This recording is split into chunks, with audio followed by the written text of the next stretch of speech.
Comme quoi, chers amis jeunes, la route procède le développement. Et c'est de cela qu'il s'agit. Dans les relations ivoiro-burkinabé, le 8e traité d'amitié et de coopération s'ouvre par la rencontre des experts.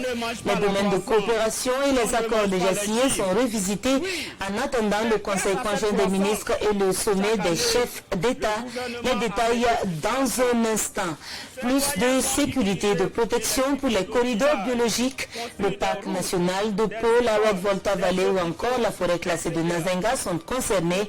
C'est dans le centre-sud que se mène le plaidoyer et nous le verrons en cours d'édition. Une fois de plus, bonjour et merci de nous suivre. Avant de développer ces titres, nous fêtons comme il se doit avec le Libéria, 172 années d'indépendance. C'est Monrovia, la capitale, qui accueille l'événement en présence des chefs d'État frères de la sous-région. Le président du Faso y a également assisté en témoignage des bonnes relations de coopération entre les deux pays. L'instant comme si vous y étiez avec notre envoyé spécial Nathalie Kaouri.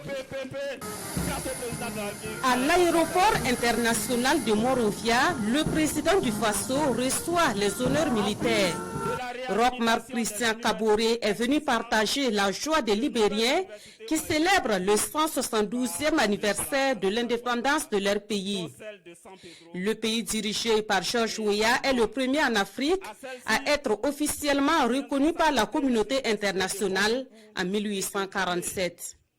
Au stade qui accueille l'événement, la mobilisation et l'ambiance sont celles des grands jours. Le président Weah est venu au Burkina Faso, à Ouagadougou précisément en octobre 2018, où il a passé 48 heures et il était de bon ton que le président du Faso lui rende visite. Les relations sont excellentes entre les deux pays et également entre les deux chefs d'État. Et il y a une ouverture du Libéria sur le Burkina et également du Burkina sur le Libéria, d'autant plus que les entreprises ont commencé à s'implanter ici, des entreprises burkinabées qui ont gagné des marchés ici assez importants.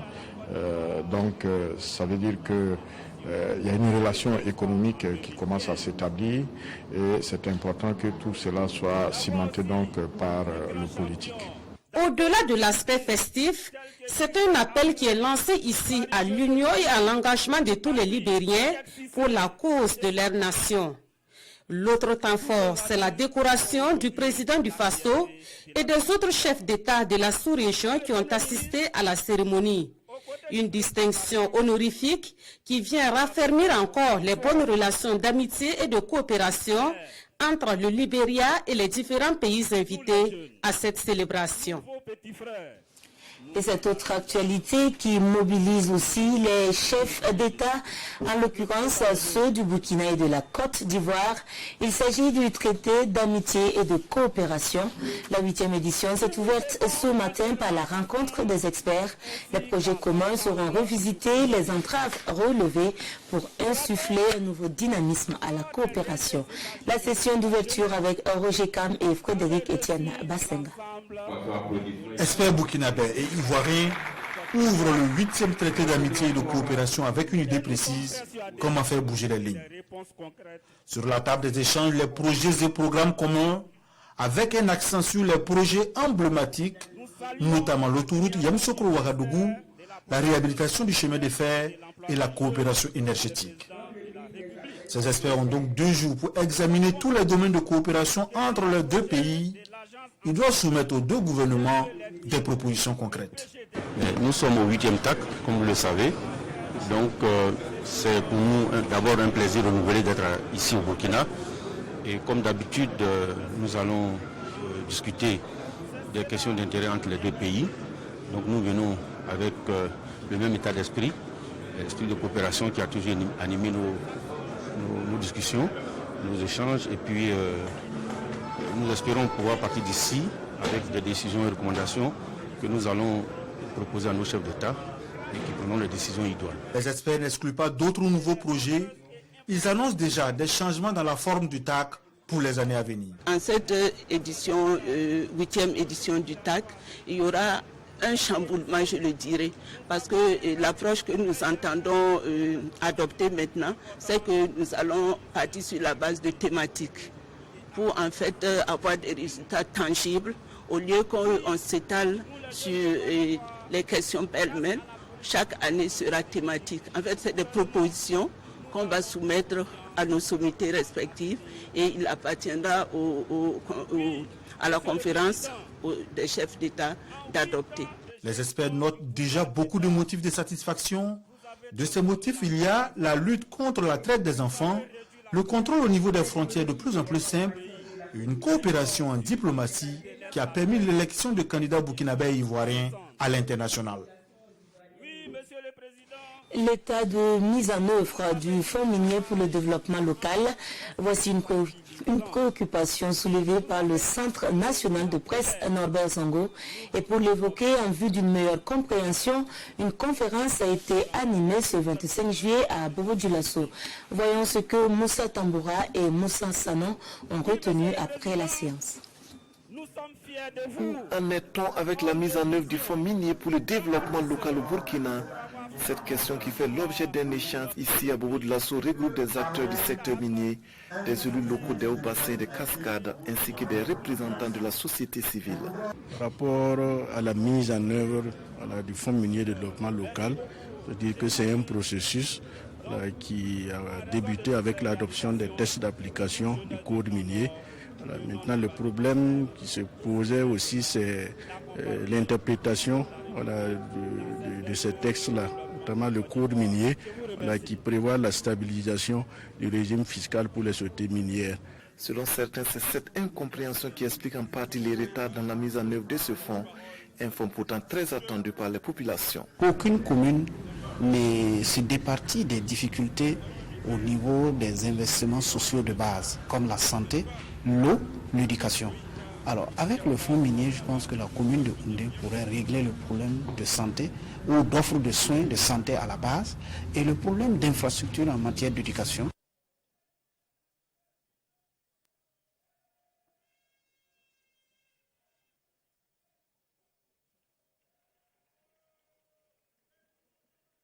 Monsieur le Premier ministre, chef du gouvernement, ministre du budget et du portefeuille de l'État, président de la présente cérémonie, chères sœurs du Grand Nord et de toute la Côte d'Ivoire, mesdames et messieurs, en ce jour mémorable du 27 juillet 2019, c'est avec un grand honneur que je prends la parole pour porter la voix des femmes à ce grand rassemblement des filles et des fils des 11 régions du Grand Nord et leurs alliés. Cette opportunité nous permet de témoigner notre particulièrement adulés au début de la décennie 2010-2020 pour leur importante contribution au bien-être des populations, les OSC ouest-africaines ont vu leur aura s'effriter ces dernières années. Une certaine opinion les qualifie même d'opportunistes. C'est le constat amer qui justifie la tenue de ce forum. Pendant 2 jours, ces responsables d'OSC veulent poser les bases d'une gouvernance en leur sein et renforcer les capacités de leurs membres. C'est d'une part, évidemment, d'avoir une analyse critique de la société civile, et particulièrement des organisations de la société civile dans leur gouvernance interne, leur positionnement dans l'espace public, ainsi que leur contribution à la définition et à la mise en œuvre des politiques publiques. C'est une interpellation importante, surtout dans le contexte donc, du Burkina Faso. Et la question qui est posée ici, c'est que les organisations de la société civile se regardent dans un miroir pour faire des critiques constructives sur leur action, voir là où ça a marché et là où il y a à redresser, qu'ils puissent trouver des formules. Organisé par l'Alliance pour refonder la gouvernance en Afrique, ARGA, ce forum 4e du genre se veut régional. Il est attendu très prochainement en Côte d'Ivoire, au Sénégal et au Mali. Des rencontres du genre pour rendre plus efficiente et plus crédible le rôle et la place des OSC aux yeux des populations. Voilà, toutes nos excuses pour cette interruption due à une panne électrique. Nous étions là avec les OSC, organisations de la société civile, qui ont décidé de rendre plus crédible et plus efficient leur rôle et leur place. Pour ce faire, elles sont à l'école de la crédibilité et de la légitimité dans la gestion publique au niveau local et national. La formation est organisée par l'Alliance pour refonder la gouvernance en Afrique et ce du 26 au 27 juillet. Les détails vous étaient donnés par Césaire Carrefour et Maxime Zongo. Entre le groupement NAM et l'ONG EDUCO, il est plutôt question de partenariat pour un mieux-être des populations. Pour matérialiser leur volonté, une convention est signée ce 23 juillet à Waiguya sous le regard de Constantin Ouedraogo et Karim Bikenga. Par ces signatures, la Fédération nationale des groupements NAM, FNGN et l'ONG EDUCO s'accordent pour aller sur le terrain du développement. Désormais, les deux organisations entendent agir en synergie pour répondre aux préoccupations des populations à la base. Nous sommes deux grandes forces du développement de la région du Nord et il était inconcevable qu'on continue à travailler parallèlement sur des questions de sécurité alimentaire, de nutrition. La renommée des groupements NAM dépasse les frontières, le savoir-faire des groupements NAM, le maillage du territoire des groupements NAM est une valeur sûre sur laquelle l'ONG internationale EDUCO compte à s'appuyer pour atteindre ces cibles qui sont les populations de la région du Nord. L'agriculture, l'élevage, l'éducation et la sécurité alimentaire sont entre autres les domaines d'intervention de la Fédération nationale des groupements NAM. Et selon son président, le tandem FNGN EDUCO augure d'actions cohérentes au profit des populations bénéficiaires. Nous avons des programmes différents, même si nous nous réunissons pour faire un certain nombre de travaux sur le terrain, un certain nombre d'actions. À partir d'aujourd'hui, nous allons rendre justement ces actions-là plus cohérentes, plus pragmatiques et faire ce qu'on appelle un pacte pour le bien-être des populations. Cette signature de protocole a eu lieu en marge d'un atelier de formation des journalistes initié par l'ONG EDUCO sur l'approche droits de l'enfant et les politiques. Contexte sécuritaire, mouvement d'humeur dans les services publics et voici des résultats mitigés dans le secteur éducatif. C'est ce qui ressort des premiers bilans à mi-parcours du cadre sectoriel du dialogue éducation et formation du PN2S. Les acteurs y dressent le bilan du secteur, débattent des défis et proposent des alternatives pour l'atteinte des objectifs. Le point de la rencontre avec Alidou Badini et Mounira Kiri. L'accès à une éducation de qualité pour tous, une priorité du gouvernement inscrite dans le plan national de développement économique et social pour le compte de l'année 2019 en termes de réalisation des objectifs. Ces acteurs en charge de l'éducation notent un taux global de réalisation physique de 44,99%, 23,44% pour les réformes stratégiques et 9,9% pour les investissements structurants à la date du 30 juin. Ces taux faibles à l'intérieur du taux global, qui sont donc relatifs aux investissements structurants, sont relatifs à plusieurs facteurs. Le premier facteur, c'est l'insuffisance des ressources financières dans un contexte de crise généralisée, crise sécuritaire, qui nécessite qu'on puisse investir davantage dans la sécurité. Crise sociale, vous avez vu toutes les revendications liées aux aspects salariaux. Autant de facteurs qui ne favorisent pas l'atteinte des objectifs, souligne Stanislas Ouaro. Cependant, des efforts sont consentis pour inverser la tendance. Cette année, nous allons en principe livrer 675 salles de classe pour éliminer des paillotes. Nous allons aussi donc livrer des lycées scientifiques, des collèges, des CEG. Il y a des établissements d'enseignement technologique qui sont déjà prêts. Au niveau de l'enseignement supérieur aussi, il y a des efforts qui sont faits. Au niveau de la jeunesse, il y a un certain nombre d'efforts. Cette revue à mi-parcours regroupe les acteurs du ministère en charge de l'éducation de base, du ministère en charge de l'enseignement supérieur, du ministère de la jeunesse et de la promotion de l'entrepreneuriat des jeunes, les organisations de la société civile et les partenaires techniques et financiers. Ils vont analyser les données et impulser une nouvelle dynamique pour parvenir à l'accès à tous à une éducation de qualité.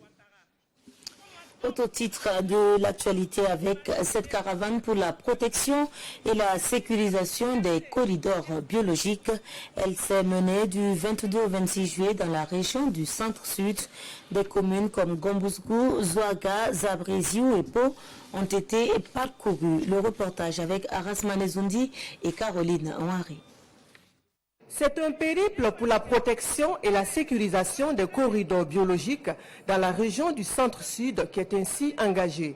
Les corridors biologiques entre le parc national de Pau, dit Kaboré-Tambi, la Red Volta Valley et la forêt classée ranch de gibier de Nazenga sont menacés par les actions de l'homme et des animaux d'élevage domestiques. La situation est due à l'absence de statut juridique des deux corridors, chose qui empêche la chaîne de protection de l'environnement d'agir jusqu'au bout contre les contrevenants. Alerté sur le sujet, un groupe de personnes issues de la société civile, de la représentation nationale, des collectivités territoriales, des structures étatiques et de personnes ressources ont engagé un plaidoyer. Nous avons initié cette caravane de plaidoyer véritablement pour échanger avec les populations des communes directement riveraines de ces corridors pour aller à leur rencontre et pour, j'allais dire, aider à sensibiliser davantage afin que ces sensibilisations soient porteuses donc d'actions positives au profit donc des corridors. Partie de Ouagadougou, la caravane de plaidoyer a parcouru les communes de Gombusgou, Zouaga, Zabré, Ziou et Po, toutes riveraines des deux corridors biologiques. L'actualité récente marquée par l'attaque terroriste dans la commune de Guiaro a fait détourner la caravane de cette localité. L'étape suivante de ce processus de plaidoyer est l'interpellation du gouvernement sur le sujet afin d'obtenir la formulation d'un projet de loi à soumettre à la représentation nationale. Elles sont plus proches des fourneaux et des moulins que des bureaux climatisés. Leur travail passe souvent pour inaperçu, sinon non quantifiable, en tout cas pour ce qui est de la composition du produit intérieur brut. Et pourtant, le travail des femmes dans les ménages doit être connu et reconnu. Ces productions domestiques contribuent à accroître le PIB selon le docteur Barbaraki. Et c'est ce qui est défendu dans son nouvel ouvrage, son tout premier, intitulé « Travail non rémunéré, enjeu pour le développement ». La dédicace de l'ouvrage est intervenue le week-end dernier à Ouagadougou. Nous voyons cela avec Roger Bembamba et Maïmouna Traoré. Le travail non rémunéré, enjeu pour le développement. C'est le premier livre du docteur Barbaraki. Sa thèse de doctorat qu'elle a adaptée à la littérature. L'œuvre place la femme au cœur des questions économiques. Quel est l'impact des activités domestiques sur la vie économique des femmes? C'est la principale question abordée dans ce livre. Il est publié aux éditions L'Harmattan dans la collection éthique économique, parce que ce sont des questions éthiques qui sont abordées à travers le travail non rémunéré, mais surtout économiques en ce qu'elles ont d'important pour les politiques de développement. Comment intégrer le travail non rémunéré à la science économique. Quand on dit travail non rémunéré, ne veut pas dire que l'on revendique absolument une rémunération.